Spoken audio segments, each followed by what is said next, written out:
بسم اللہ الرحمن الرحیم پروگرام ٹریننگ آپ کے ساتھ میں ہوں شاہد جاوید۔ ناظرین، بالآخر مولانا فضل الرحمان صاحب جو ہے وہ مسودہ پیش کرنے کے لیے تیار ہو گئے۔ رات دیر دیر پریس کانفرنس بلاول بھٹو اور مولانا فضل الرحمان کی پریس کانفرنس نے اندیا دے دیا کہ یہ 26ویں آئینی ترمیم جو ہے ضرور پاس ہوگی۔ اسی حوالے سے بات کرنے کے لیے آج ہمارے ساتھ سینئر تجزیہ کار اسلام آباد سے ضمیر علی موجود ہے۔ جی ضمیر علی صاحب، یہ کیسے ہوا، یہ کیسے مان گئے سب؟ دیکھیں شاہد بھائی، پاکستان میں جو سیاسی حالات ہیں اس کے حوالے سے لوگوں کے نا دو نظریات ہیں۔ ایک وہ نظریہ ہے جو کہ عام لوگ اپنے طور پہ سمجھتے ہیں، جس کو جذباتی نظریہ یا پھر جو پسندیدہ نظریہ ہوتا ہے نا کہ یعنی ایسا بیانیہ جو کہ عوام میں بہت زیادہ پسند کیا جائے۔ دوسرے ہوتے ہیں حقائق۔ اب جو لوگ سیاسی حقائق کو سمجھتے ہیں ان کے لیے اس میں کوئی حیرت کی بات نہیں ہے۔ اس کی بنیادی وجہ یہ ہے کہ مولانا فضل الرحمان جس طرح پہلے پی ڈی ایم کا حصہ تھے، پھر اس گورنمنٹ کے بعد مولانا کو ایک گورنمنٹ میں حصہ بھی ملا اور باقی ساری صورتحال ہوئی، وہ جو موجودہ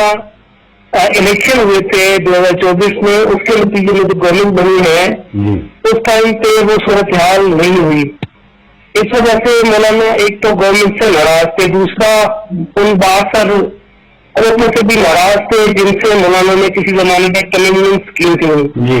لہٰذا اسی کا نتیجہ تھا کہ مولانا نے پہلے ناراضگی شو کی، تاہم پھر مولانا سے مذاکرات ہوتے رہے۔ ان مذاکرات کے نتیجے میں مولانا نے اپنے تحفظات کا اظہار کیا، گورنمنٹ نے وہ تحفظات پورے کر دیے،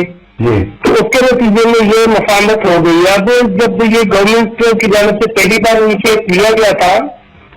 تو اس زمانے میں بھی ہم نے کچھ دوستوں سے بتایا تھا کہ دیکھیں اس وقت جو صورتحال ہے اس میں مولانا کا جو کردار ہے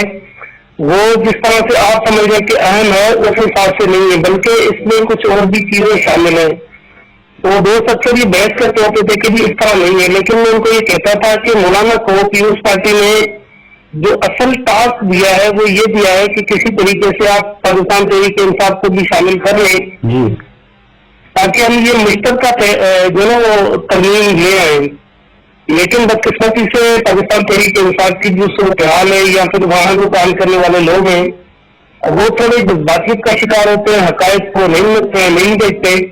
نتیجے میں پی ٹی آئی کا اس میں شامل ہونا تو ممکن نہیں ہو پا رہا، لیکن مولانا فضل الرحمان ضرور اس کو ووٹ بھی کریں گے اور یہ بھی ممکن ہے کہ مولانا فضل الرحمان خود ہی یہ ترمیم جو ہے پیش کریں۔ تو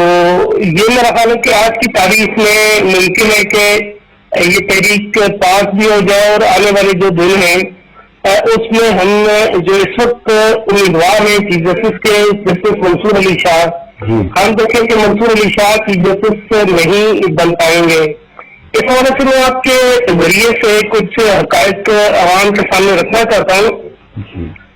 کہ جس زمانے میں سندھ سے جو چیف جسٹس تھے سندھ ہائی کورٹ کے،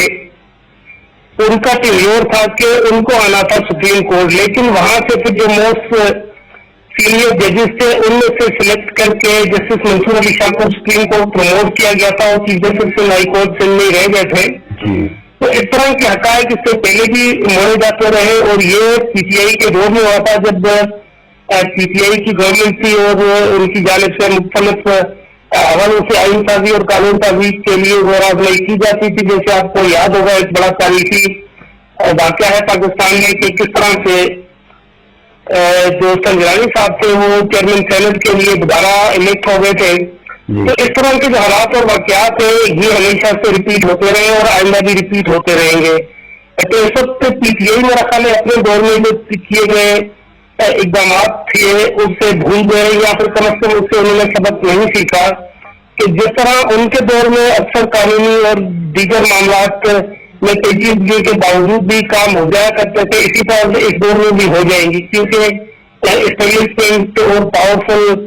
پالیٹکس کے جو ماہر ہیں انہوں نے جو کام کرنا ہوتا ہے وہ انہوں نے کرنا ہی ہوتا ہے، تو اس کو روکنا کسی سیاسی جماعت کے بس کی بات ہے نہیں۔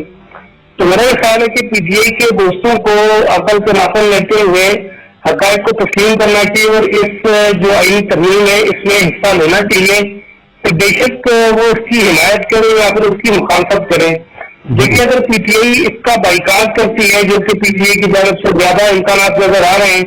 اس کے باوجود بھی یہ ایک طرح سے متفقہ طور پہ منظور ہو جائے گی پارلیمنٹ پہ، کیونکہ وہاں پہ جب کوئی مخالفت نہیں کرے گا تو یقینی طور پہ یہ متفقہ طور پہ منظور ہو جائے گی. وزیر صاحب، حکومتی ارکان یہ کہہ رہے کہ اگر مولانا صاحب نہیں بھی آتے تب بھی ہمارے پاس نمبر گیم جو ہے وہ پوری تھی. وہ کس طرح پوری تھی؟ دیکھیں حکومتی ارکان جو ہے نا ان کا یہ سارا سیاسی بیانیہ ہے جو سیاسی بیان بازی کے لیے وہ اپنے ووٹروں کو یا پھر اپنے ساتھ جو کچھ جذباتی قسم کے کارکنان ہیں ان کو خوش کرنے کے لیے اس طرح کے بیانات دیتے ہیں. ادروائز گورنمنٹ کو بھی پتہ ہے کہ یہ آئینی ترمیم کس طرح سے پاس ہوگی اور وہ کیا محرکات ہیں جس کی وجہ سے پاس کروا سکتے ہیں. ادروائز گورنمنٹ کے پاس اس کے لیے نمبر بالکل پورے نہیں ہیں. تو جن لوگوں کے اوپر یہ تکیہ کر کے بیٹھے ہوئے ہیں تو ان کی جانب سے اگر اس سارے معاملے کو پروسیڈ نہیں کیا جاتا تو پھر گورنمنٹ کے لیے ممکن نہیں ہے کہ وہ یہ آئینی ترمیم پاس کروا سکے. تو گورنمنٹ کے ساتھ سے جو لوگ موجود ہیں انہوں نے خود تو کچھ کرنا نہیں ہوتا، ان کا صرف بیان بازی سے ہی کام چل جاتا ہے. یہ حقائق کے پاکستان کی جو زمینی حقائق ہے وہ یکسر مختلف ہے اور بڑے کلیئر ہیں کہ یہاں پر پاور پالیٹکس کے جو ماہر ہیں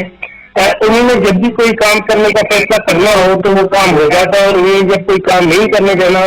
تو وہ نہیں کرنے دینا. اب سابق سنگرانی کے دور میں پاکستان تحریک انصاف نے جس طرح سے قانون سازی کی تھی، آئین سازی کی تھی، اپنے لوگ الیکٹ کروائے تھے، میرا خیال ہے پاکستان تحریک انصاف کو دوبارہ سے وہ ساری باتیں یاد کرنی پڑیں گی اور ان کو یہ بات سمجھ آ جانی چاہیے کہ اکثر جو مطلب اکثریت نہ ہونے کے باوجود بھی آئین سازی کیسے ہو جاتی ہے، قانون سازی کیسے ہو جاتی ہے اور ممبر کس طرح الیکٹ کروا دیے جاتے ہیں. چاہے وزیر صاحب یہ بتائیے گا کہ اگر آئین ترمیم جو ہے وہ پاس ہو جاتی ہے اور پھر پی ٹی آئی جو ہے وہ کہاں کھڑی ہوگی اور کیا حالات ہوں گے؟ کیا عمران خان کو ریلیف ملے گا اور کیا یہ ٹوٹ کا شکار نہیں ہوگی؟ جیسا کہ کہا جا رہا ہے کہ ابھی گنڈا پور الگ پوزیشن ہے، حکومت جو ہے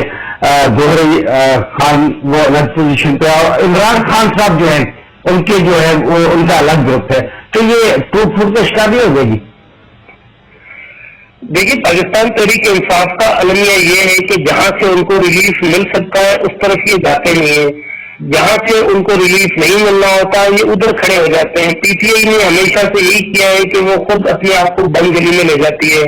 لیکن آج کی تاریخ میں اگر پاکستان تحریک انصاف اب بھی یہ فیصلہ کرتی ہے کہ مولانا فضل الرحمان سے مل کر اس آئینی پروسیس کا حصہ بنتی ہے اور مولانا فضل الرحمان کو اپنے آگے کر لیتی ہے تو یقینی طور پہ مولانا فضل الرحمان وہی شخصیت ہے جو کہ گورنمنٹ سے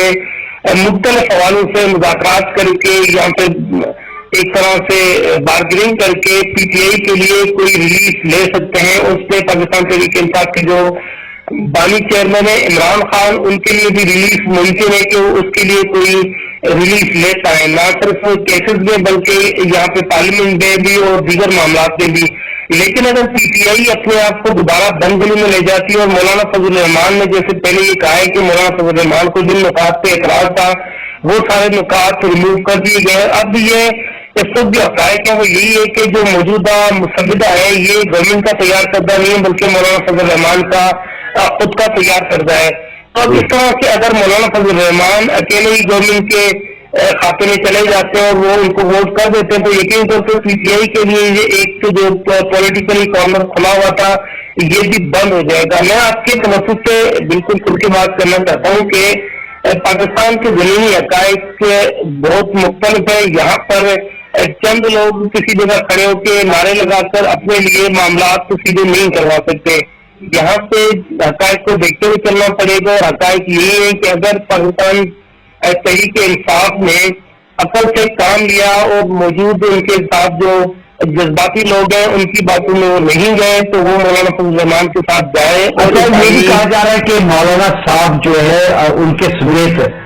کچھ اور بھی سینٹر کی ضرورت ہے حکومت کو اور ایم ایس کی بھی ضرورت ہے. کیا پی ٹی آئی کے امن جو ہے وہ بک جائیں گے؟ کیا ووٹ جو ہے ضمیر کے مطابق دیں گے؟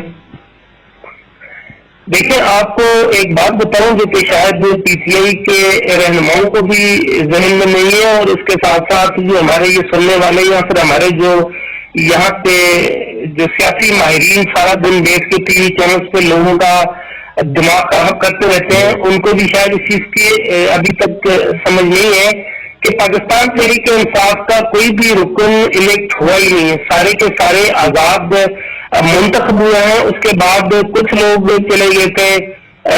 سنی اتحاد کونسل میں، کچھ لوگ پی ٹی آئی میں رہ گئے تھے، کچھ لوگ آزاد رہ گئے تھے، جن کے بارے میں یہ تصور کیا جا سکتا تھا کہ یہ پی ٹی آئی کے ہیں، لیکن آئینی اور قانونی طور پہ وہ پی ٹی آئی کے ہیں ہی نہیں۔ اب سپریم کورٹ نے جو ایک فیصلہ دیا تھا جس کے لیے دوبارہ وضاحتی فیصلہ بھی آیا تھا 8 ججز کی جانب سے، اس کے لیے آج چیف جسٹس نے دوبارہ اس کا نوٹس دیا ہے کہ جی آپ نے قانونی نکات کو پورا کیے بغیر یہ فیصلہ ویب سائٹ پہ کیسا نظر دیا سپریم کورٹ کی ویب سائٹ پہ؟ تو دیکھیں آپ اس بات کو سمجھنے کی کوشش کریں کہ گورنمنٹ کو پی ٹی آئی کے لوگ توڑنے کی ضرورت ہے، کیونکہ پی ٹی آئی کے لوگ ہیں ہی نہیں قانونی طور پہ اسمبلی میں۔ اب اس کے حوالے سے جب تک فیصلہ ہوگا اس سے پہلے یہ ساری آئین سازی اور قانون سازی ہو جائے گی۔ دوسری بات یہ کہ مولانا فضل الرحمان اور تمام لوگوں کو ملا کر جو نمبر گیم میں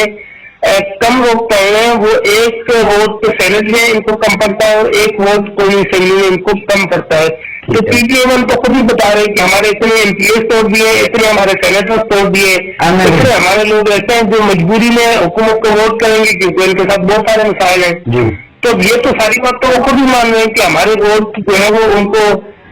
چلے جائیں گے گورنمنٹ کو۔ اچھا آخری سوال یہ ہے کہ کیا عمران خان کو کوئی ریلیف ملنے والا ہے؟ دیکھیں عمران خان کے لیے ریلیز جو ہے 2026 سے پہلے تو قطعی طور پہ کہیں ممکن نہیں ہے، بلکہ اگر ہم اس بات پہ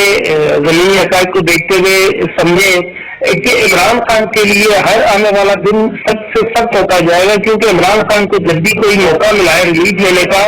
وہ موقع عمران خان نے گنوا دیا ہے اپنے ان نادان دوستوں کی وجہ سے جو کہ اس کو جا کر جذباتی کہانیاں سناتے۔ اگر آپ پی ٹی آئی کی تازہ ڈیلین دیکھیں تو اس میں آپ دیکھیں کہ آج سے 6 ماہ پہلے پی ٹی آئی کے کچھ اور ترجمان تھے، اس کے 2 ماہ بعد کوئی اور ترجمان تھے، اس کے بعد کچھ اور ترجمان تھے، آج کچھ اور ترجمان ہیں۔ تو اس حوالے سے پی ٹی آئی اپنے وکیل بھی بدلتی رہتی ہے، ترجمان بھی بدلتی رہتی ہے، مشیر بھی بدلتی رہتی ہے۔ تو یہ سارے کے سارے وہ لوگ ہیں جو کہ بہاڑی دار قسم کے ترجمان، بہاڑی دار قسم کے ان کے وکیل ہیں۔ تو مجھے ایسا لگتا ہے کہ اس طرح کے لوگوں پہ ریلائی کرنے سے بہتر ہے کہ عمران خان کو خود یہ سوچنا چاہیے کہ کیا ان کے لیے سیاسی راستہ، کیا ان کے لیے ایک بہتر حکمت عملی ہو سکتی ہے، کیونکہ ان کے جو مشیر اور معاملین ہیں وہ ہر 3 ماہ بعد چینج ہو جاتے ہیں اور وہ پھر اگلے دن کوئی نئی کہانی کر دیتے ہیں۔ اب دیکھیں کہ موجودہ صورتحال میں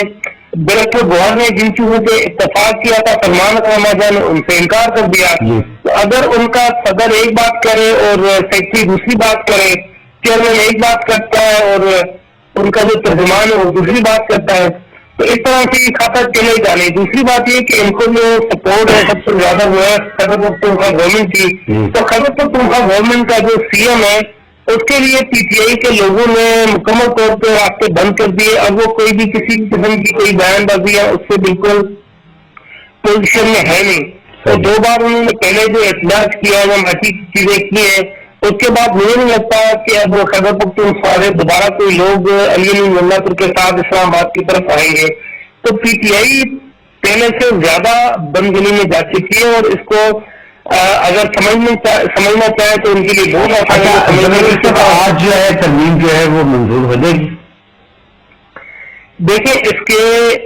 تقریباً 110% چانسز ہیں کہ آج ترمیم منظور ہو جائے گی، بنسبت ایسے کہ کوئی ایسا انہوں واقعہ نہ ہو جائے جس کی توقع نہیں کی جاتی کوئی سیاسی یا کوئی اور طرح سے۔ ادروائز تو ایسا کوئی امکان نہیں ہے جس سے ہم یہ سوچ سکیں کہ ترمیم منظور نہیں ہوگی۔ اب دیکھا یہ کہ یہ خود اس کے حوالے سے کس طرح دیکھتے ہیں یا کس طرح اس کو کور کرتے ہیں، لیکن میرے حساب سے 110% چانسز ہیں کہ ترمیم منظور ہو جائے گی۔ بہت شکریہ ضمیر علی صاحب۔ پروگرام کا وقت ختم ہوتا ہے۔ عمران خان کو جو ہے 2026 تک ریلیف نہیں ملنے والا، یہ ضمیر علی کا تبصرہ ہے، اور جبکہ پی ٹی آئی کی اپنے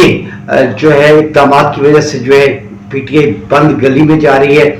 اور خیبر پختونخوا سے بھی جو ہے کوئی خاص اب آواز نہیں اٹھنے والی۔ پروگرام کا وقت ختم ہوتا ہے، اجازت چاہتے ہیں، اللہ حافظ۔